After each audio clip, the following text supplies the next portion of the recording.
ತುಂಬಾನೇ ಪ್ರೋಗ್ರಾಮ್ಸ್ ಮಾಡಿರ್ತೀರಾ, ತುಂಬಾನೇ ಭಾವಗೀತೆಗಳಿಗೆ ಅಥವಾ ಬೇರೆ ಬೇರೆ ಜಾನರ್ಸ್ಗೂ ನುಡಿಸಿದ್ದೀರಾ.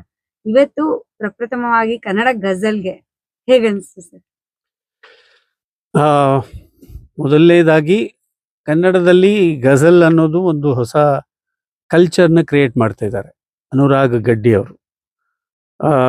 ಬಹಳ ಅಪರೂಪದ ವಿಷಯ.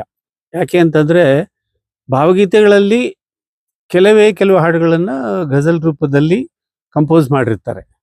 ಇವಾಗ ಇಷ್ಟು ಕಾಲ ಒಟ್ಟಿಗಿದ್ದು ಅನ್ನೋ ಒಂದು ಹಾಡಿರ್ಬೋದು, ಅಶ್ವಥ್ ಅವರ ಅನೇಕ ಹಾಡುಗಳು, ಆನಂದ ಸ್ವಾಮಿ ಅವರ ಅನೇಕ ಹಾಡುಗಳು, ಎದೆ ತುಂಬಿ ಹಾಡುವೆನು ಅನ್ನೋ ಹಾಡಿರ್ಬೋದು. ಹೀಗೆ ಕೆಲವಾರು ಹಾಡುಗಳು ಮಾತ್ರ ಗಜಲ್ದಿರುತ್ತೆ.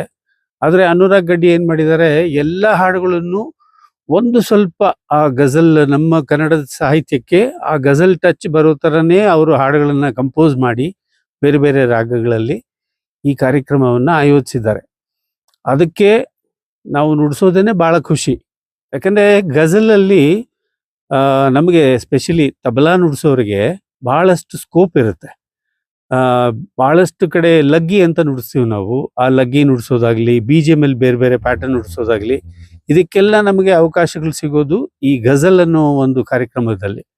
ಬೇರೆ ಕೆಲವು ಹಾಡುಗಳಿಗೆ ರೆಸ್ಟ್ರಿಕ್ಷನ್ಸ್ ಇರುತ್ತೆ, ಅದಕ್ಕೆ ಎಷ್ಟು ಬೇಕೋ ಅಷ್ಟೇ ನುಡಿಸ್ತೀವಿ. ಹಾಗಾಗಿ ನಮಗೆ ತುಂಬ ಫ್ರೀಡಮ್ ಇರುತ್ತೆ. ಅದರಿಂದ ತುಂಬ ಖುಷಿಯಾಗಿ ಮನಸ್ಸಿಂದ ಒಂದು ಸ್ವಲ್ಪ ಒಂದು 8 ಅಡಿ ಜಾಸ್ತಿನೇ ನುಡಿಸಿರ್ತೀವಿ.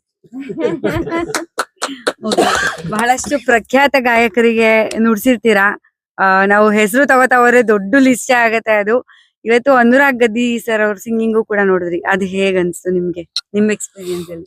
ಅನುರಾಗ್ ಗಡ್ಡಿ ಅವರು ನಿಜಕ್ಕೂ is blessed Young upcoming singer.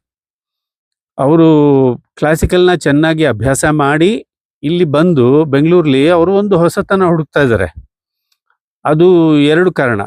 ಒಂದು, ಅವರ ಪ್ರತಿಭೆಯನ್ನು ತೋರಿಸೋದಕ್ಕೆ ಎಲ್ಲರೂ ಕ್ಲಾಸಿಕಲ್ ಹಾಡ್ತಿದ್ದಾರೆ, ಮತ್ತು ನಾನು ಹಾಡ್ತೀನಿ ಅಂತಂದರೆ ಸ್ವಲ್ಪ ಲೇಟ್ ಆಗುತ್ತೆ ಮೆಟ್ಲು ಹತ್ತೋದು.